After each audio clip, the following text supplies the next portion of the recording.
Hi, hello, salut, bonjour. I hope you're doing very well from wherever you're watching. As always, I'm glad to connect with you as we continue to shed light on what's happening in the Republic of Cameroon, especially following the presidential elections that took place on October 12th.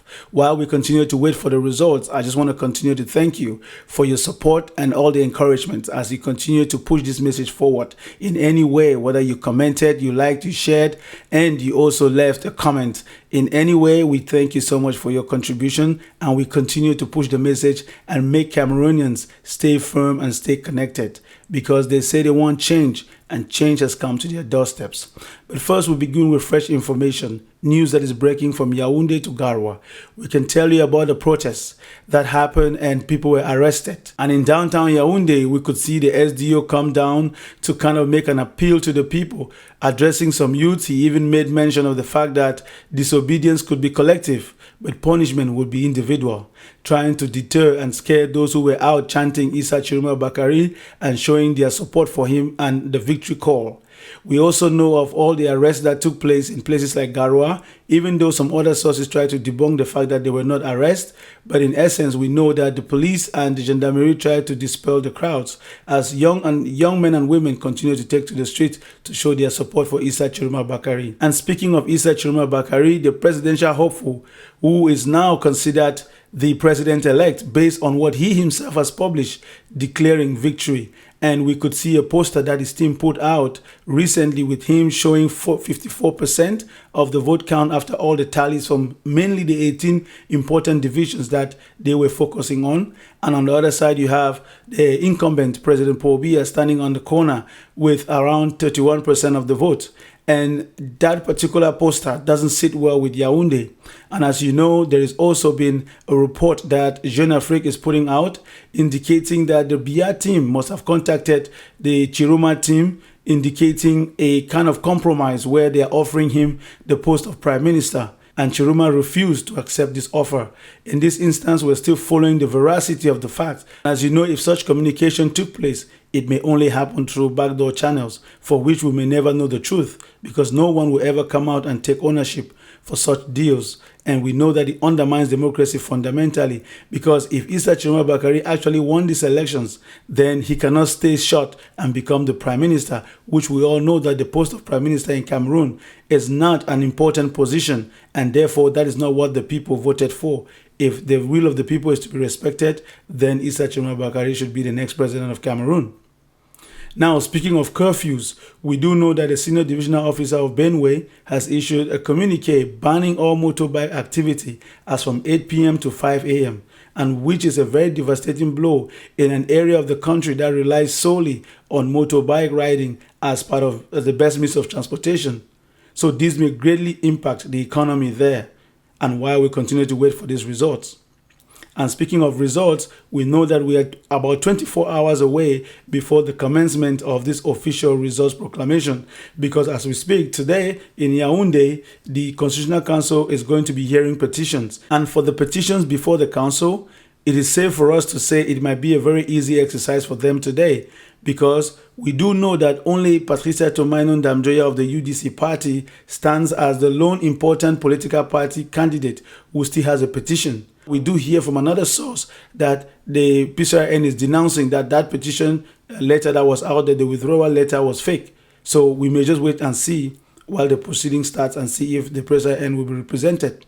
And we can also confirm that many elites have been deployed to their various communities to try to preach the message of peace. And one can only wonder, why are they trying to preach a message of peace, whereas the results have not yet been proclaimed and there is no mass protest taking place? We all do know that yes, there is heightened tension, but this only continues to discomfort the people. Because if these elections was free, fair, and transparent, then there should be no panic. But it's the contrary, because from curfews, communiques, we even know that the Minister of Territorial Administration has still come out again in another communique, issuing very strong and stern warnings, saying that no civil disobedience will be tolerated. At all costs, Cameroonians are wondering, is peace and silence the same thing? Because while we do know that everyone is on edge, at the same time, the government's actions is also not helping matters. because these communiques that are coming left, right, center, especially those from the SDO that are targeting specific communities, like we saw the one in Idea, which doesn't help to quell the tensions because it only goes a long way to fuel tension of tribalism and some form of discrimination against people from the Anglophone regions, the northern region, and the Bamileke heartlands. These are very trying times for the country, and it's not helpful that senior divisional officers are issuing such communiques. And therefore, dear Cameroonians home and abroad, this brings me to an important moment where I want to highlight the 43-year-old elephant in the room, the rule of President Paul Biya since 1982. Because one cannot understand how Issa Tchiroma Bakary, someone would have been considered as the worst candidate to ever go against him and be a front runner. Yet the people decided to side with him. That tells you that there's something fundamentally wrong about the 43-year-old rule. For starters, let's address roads infrastructure. We do have reports from reputable international organizations that clearly state that less than 10% of Cameroon's over 121,000 kilometer roads are paved. This is unthinkable in a country that's supposed to be championing rural-urban transportation, especially with farm-to-market roads. Because during the rainy season, some roads are impassable, and it's impossible to think about that in a country that is supposed to be championing the transformation of raw materials. It doesn't make sense that Cameroon is importing rice and flour, whereas the country is blessed and naturally endowed with all kinds of food crops and cash crops. Now let's talk about healthcare. The World Health Organization report suggests that Cameroon has one of the lowest doctor-to-patient ratio in Central Africa, where you're talking about one doctor for over 10,000 people. Are we going to talk about infant mortality rates, where women are struggling to give birth in the hospital and be taken care of? Yes, you can cite that situations are improving, but those improvements are slow for over 43 years in office. Should we talk about electricity, repeated blackouts in urban centers, crippling businesses, and costing millions of lost productivity? How about the economy? Over 30% of youth unemployment, with an informal sector that is absorbing many graduates that are supposed to be in the formal sector.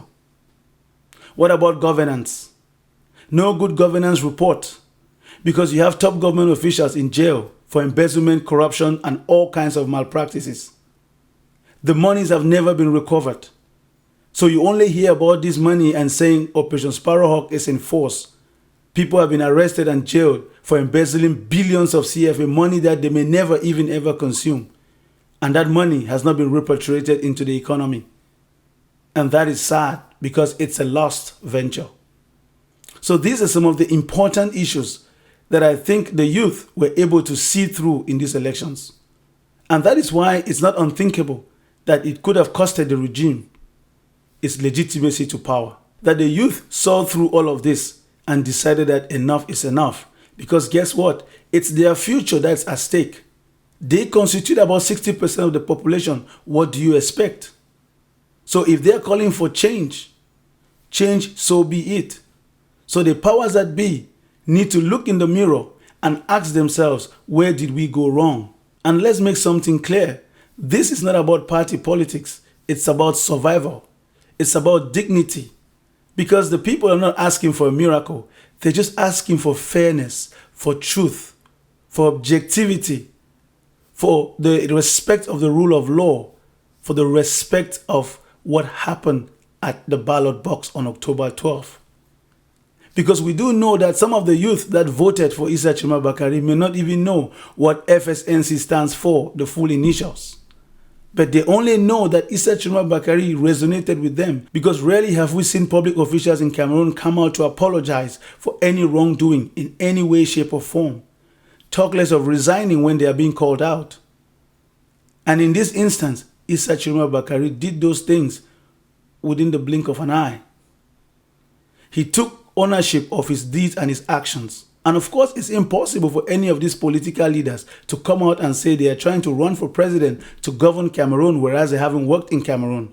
Whether you've worked within the system or outside the system, you have worked in Cameroon. And there is no wealthy person or any person worthy of their sword who has actually gone through the ranks within Cameroon. And in a regime that has been in office for over 43 years, it's impossible that you did not cross paths.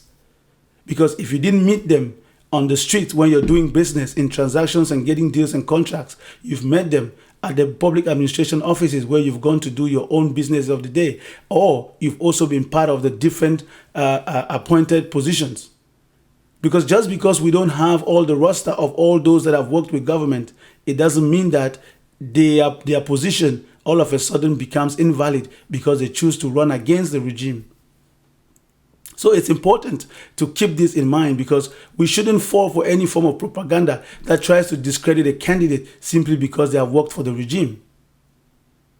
And I'm just saying this because these are some of the remarks that we keep hearing over and over.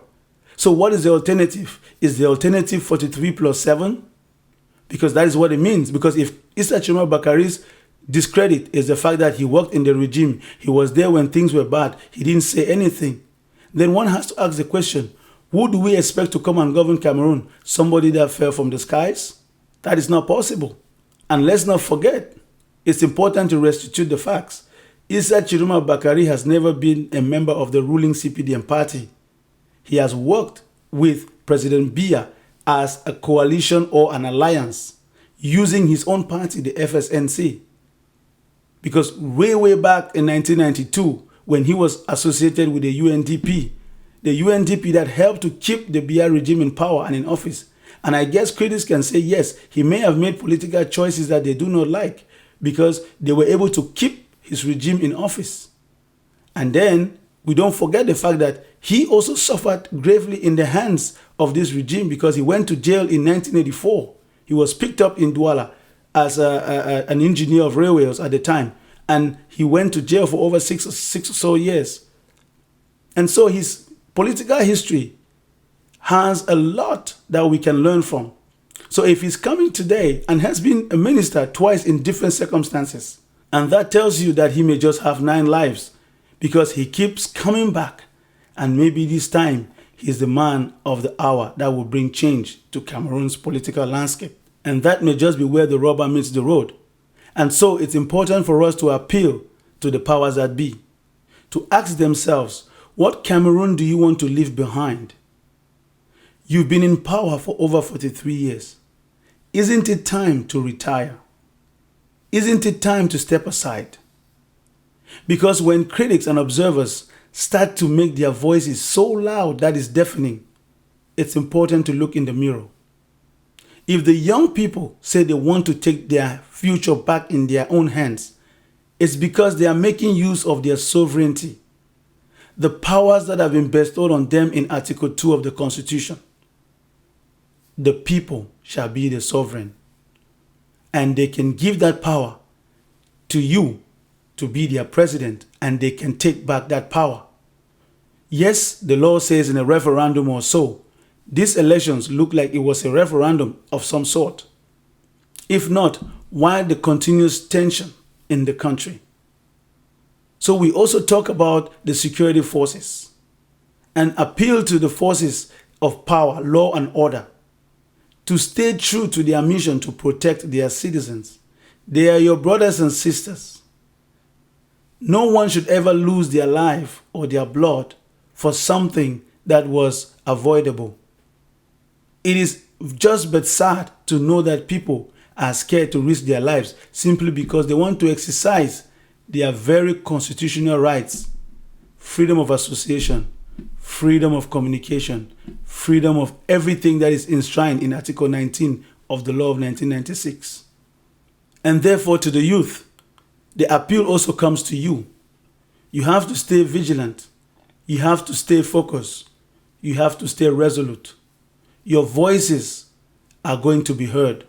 Your voices will be respected. No one is going to steal your future. You have to trust the process. This wind of change that have come to your doorsteps is not going to pass you by, because real revolution is not in burning buildings. It's in building awareness. As you continue to build awareness among yourselves, you grow and stand firm as a block that cannot be corrupted, that cannot be bribed, that cannot be deceived, because power is in your hands. You are the sovereign. And in all things, we try to say, as we await the verdict, within the next 24 hours, which it shows is going to be the case. Let the Constitutional Council stand firm and resolute to restore democracy and confidence in its body. Because at such a time, when it's being perceived that we are going to hear the phrase irrecevable, it's unthinkable, because there are instances that will require the Constitutional Council to be fair, to be impartial, to be just. We do know that it will not be a shocker to see that someone like Patricia Tomanon Daimjoya or Cabral Libi of PSRN get one or two petitions that are considered admissible or recevable. Maybe, but we hope it's not just to please public and international opinion. Let it be for truth, and let justice be served, because although one part would lead to continuity of 43 years and counting, the other part will lead to change and maybe a future that is uncertain. But I think the people are ready to take that gamble, and you should not stand in their way. Democracy is always uncertain, and that is what makes it real, because it is government of the people, by the people, and for the people. And if the people have chosen Issa Tchiroma Bakary for a change, so be it. And therefore, we continue to call on all Cameroonians home and abroad to stay vigilant and to lend their voice to the conversation. Because you cannot stay on the sidelines when the future of your own country is at stake. Because there will be no more 43 years, and this is a turning point. No matter what happens, we do believe that if these numbers are true, then the voice of the people must be respected. And that is why everyone is appealing. So many Africans across the globe are paying particular attention as to what's going on in Cameroon, because they are hard-pressed to understand why it is even purported that a majority of Cameroonians could have voted for an individual who is 92 years old, who has been governing for 43 years, and is almost edging to serve another 7 years. It is unthinkable in a digital era, in an age where the population is young and vibrant and yearning for change. What could really happen to a people to stoop so low? It means that if power is within the hands of a few and they continue to manipulate things, they may just be out of touch with reality. But maybe there is a stronger force that has come through Issa Tchiroma Bakary to raise the people to a new level of consciousness, and they awaken and don't want to go back to that slumber. And if that is the case, then let the Constitutional Council make a pronouncement that will go in that direction. Because according to what was seen, as to all the video evidence and photos that circulated online, on that night and within the 48 hours that ensued when these elections was wrapped up, everything points to the fact that the people spoke, and they spoke loud and clear. The world is watching. Cameroonians are vigilant enough to pay attention to the details.